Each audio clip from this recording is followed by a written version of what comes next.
Hi, I'm Gloria, a 36-year-old office worker balancing the ups and downs of daily life. My husband Matthew and I recently celebrated our 8th wedding anniversary, and almost immediately after we tied the knot, we became parents. Our daughter, the brightest part of our lives, is about to turn 8. Over the years, there have been some challenging moments in our marriage, but the joy our daughter brings to our lives is irreplaceable, and on the whole, I find happiness in our family dynamic. That said, like any family, we have our struggles, and for me, one area of tension lies in the way we handle finances. Matthew has a strong passion for his hobbies, and while he doesn't go overboard, he often spends a sizable portion of his income on them. I've always stressed the importance of him contributing a fixed minimum to our household expenses, funds that cover the essentials like utilities and groceries. But since his contributions only cover the basics, I find myself constantly working to tighten our budget elsewhere. My salary goes towards rent, our daughter's school fees, and saving for her future education, and this constant juggling of finances adds a lot of stress to my life. Another source of strain comes from the uneven division of household labor. Despite both of us working full-time, Matthew rarely helps with the chores. I've brought it up countless times, hoping for a more balanced approach to maintaining the house. Juggling work, finances, and home upkeep is exhausting, and I often wish the responsibilities were shared more fairly. Despite this, I stay positive, focusing on creating a warm, nurturing environment for our daughter. As she grows, I hope we can show her the importance of teamwork and responsibility, making adjustments as we go to better support each other. It's not a perfect situation, but I'm committed to making the best of it. When I asked Matthew to help around the house, his go-to excuse is that the tasks would take him too long, and it's easier for me to handle them myself. Over time, I've taken on all the household responsibilities alone. We had our daughter soon after getting married, but Matthew was often absent when it came to her upbringing.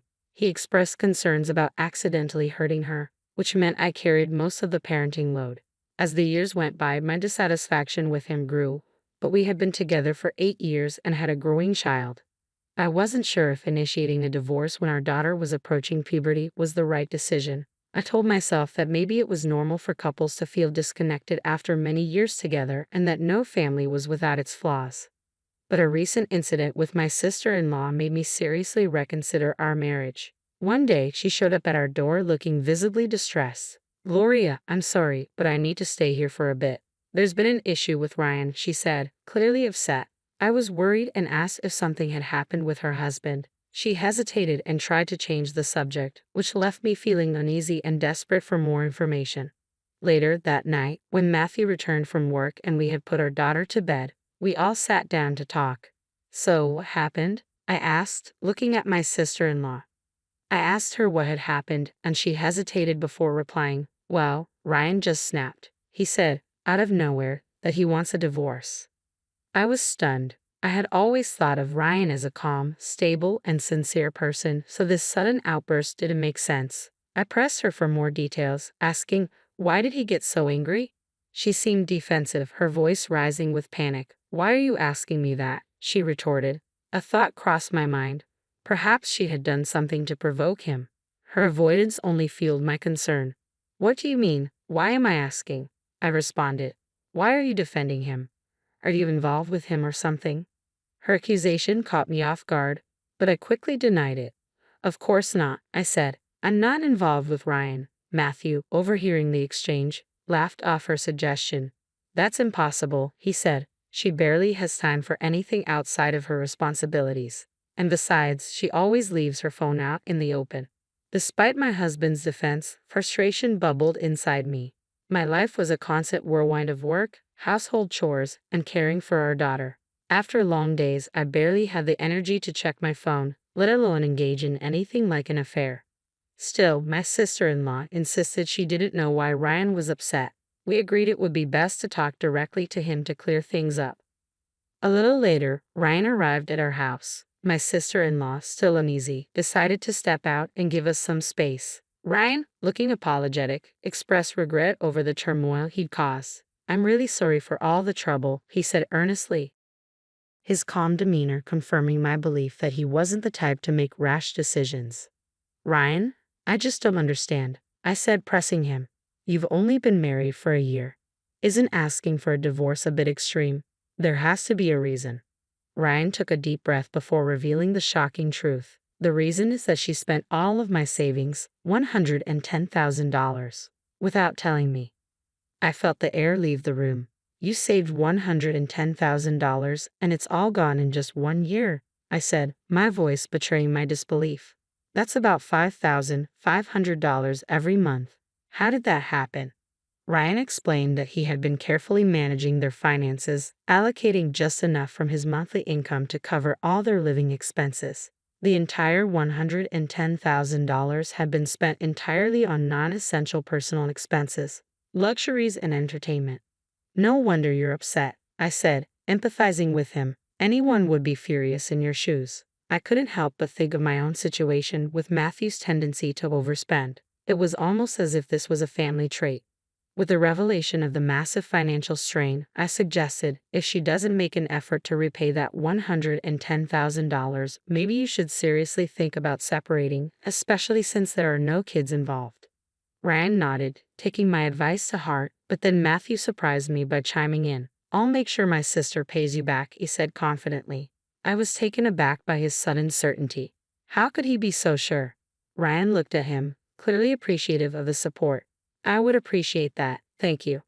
With that, we had reached what seemed like a tentative resolution, though I knew the situation was far from over. As Ryan left, my sister-in-law returned to the house, the weight of everything still hanging in the air. I confronted her immediately. Ryan mentioned that he used up all of his savings, $110,000. She quickly became defensive. I used it for living expenses, she retorted, her tone sharp. I tried to explain the situation, but she wouldn't hear it. Ryan had already made it clear that he kept a separate account for everyday expenses. Her reply was dismissive, almost scornful. You don't know anything, so just shut up. Her harsh tone wasn't a surprise. She often belittled me during our conversations. But this time, her complete lack of remorse, coupled with her dismissive attitude toward the mess she created, made it all too clear. Ryan might truly be better off pursuing a divorce. She refused to acknowledge the seriousness of what she'd done, and there was no indication that she planned to fix anything. It painted a grim picture for the future of their marriage. During our heated exchange, Ryan mentioned that he might consider forgiving her if she repaid the full $110,000. My sister-in-law, seemingly cornered by her own actions, lamented, "How can I pay back that much? I'm just a housewife." I responded firmly, "If you can't pay it back, you shouldn't have spent his money in the first place." The tension in the room thickened, and then, almost as if she had an epiphany, my sister-in-law turned to me with a gleam of hope in her eye. "Relax, Gloria.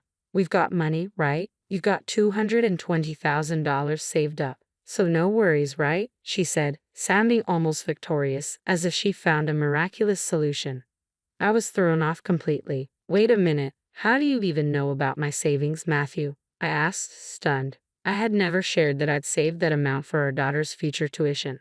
Matthew, appearing unfazed, casually admitted, "I found it when I went through your parents' house. It was in the second drawer of the closet in your room." I was speechless. "You went through my things without asking. That's unbelievable. We're married, but that doesn't mean my personal belongings are up for inspection," I protested, feeling utterly betrayed. Ignoring my outrage, Matthew continued, "Your sister-in-law is in trouble. Give us your savings to help her out." I was incredulous. "I'm not handing over that money. It's for our daughter's future. If you think $110,000 should just be given away, why don't you figure out a way to pay her back?"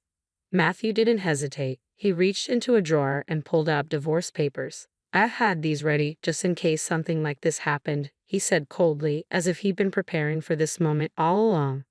My frustration boiled over. "You've got some nerve trying to manipulate the situation like this," I snapped. "That's exactly what I've been wanting to say to you," I added, my voice shaking with the weight of my anger.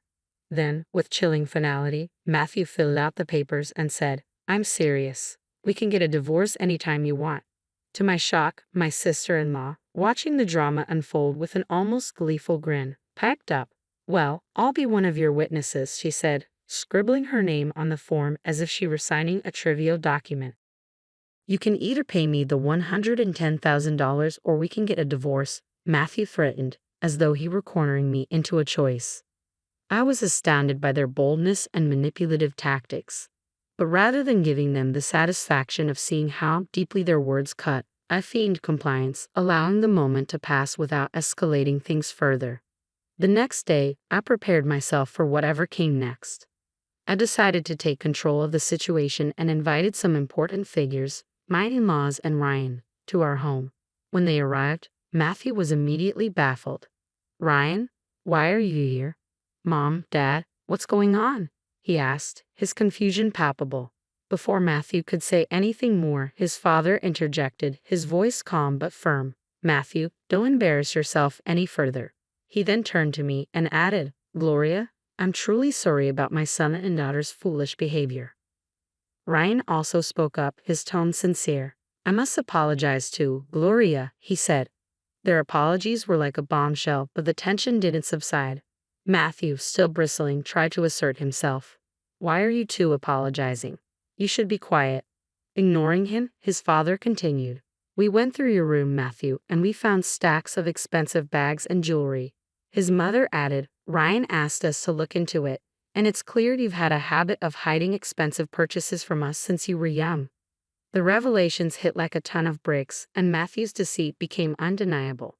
His mother, facing the mounting evidence, finally said, "I can't stay married to you anymore." The tide had turned dramatically. The extent of Matthew's financial misconduct had been exposed, and my earlier concerns now seemed justified in an entirely new light. The situation took another turn when it came out that my sister-in-law had falsely claimed she used the $110,000 for living expenses. "I want you to pay me back the $110,000, Ryan demanded firmly, to everyone's shock, especially Matthew's. "I've already taken steps," Ryan continued. "Matthew, you're getting a divorce too. Gloria already filled out the divorce papers, and I signed as a witness. We just submitted them together." My sister-in-law's declaration was defiant. Matthew was furious. "I won't allow that," he exclaimed. I couldn't hold back my frustration. "You won't allow it? What are you talking about? You're the one who's been threatening divorce and trying to make Gloria, who has nothing to do with your sister's debts, take responsibility for everything. You are despicable. Gloria is my wife, not your property." I shot back. "She wasn't born into your family. She's essentially a stranger to you. You should show her more respect and care." Ryan chimed in, his voice steady. "I'm with Gloria on this. You're completely out of line." Faced with such a direct and reasonable argument from my parents-in-law, Matthew was left speechless, his head lowered in shame. My sister-in-law, visibly shaken, stood by silently, overwhelmed by the turn of events. Thankfully, my parents-in-law helped steer the conversation, assisting both Ryan and me in navigating through the divorce without further complications. In an attempt to make amends, my sister-in-law sold off as many luxury goods as she could, raising about $45,000 to repay Ryan. The remaining $30,000 was covered by my parents-in-law, who would now closely supervise her repayment of the debt. This arrangement brought some balance and ensured she would be held accountable for her actions, while allowing Ryan and me to move forward and start fresh. After the divorce, my sister-in-law found herself in a difficult financial position. She now works tirelessly from dawn till dusk, struggling to pay off the debt she incurred from mismanaging her former husband's savings. Her days are long and exhausting, leaving little room for rest. As for my ex-husband, the divorce forced him to make some significant changes. I arranged for him to provide child support, which he has been able to pay consistently despite his circumstances. However, I've heard through the grapevine that he continues to live alone in a modest apartment.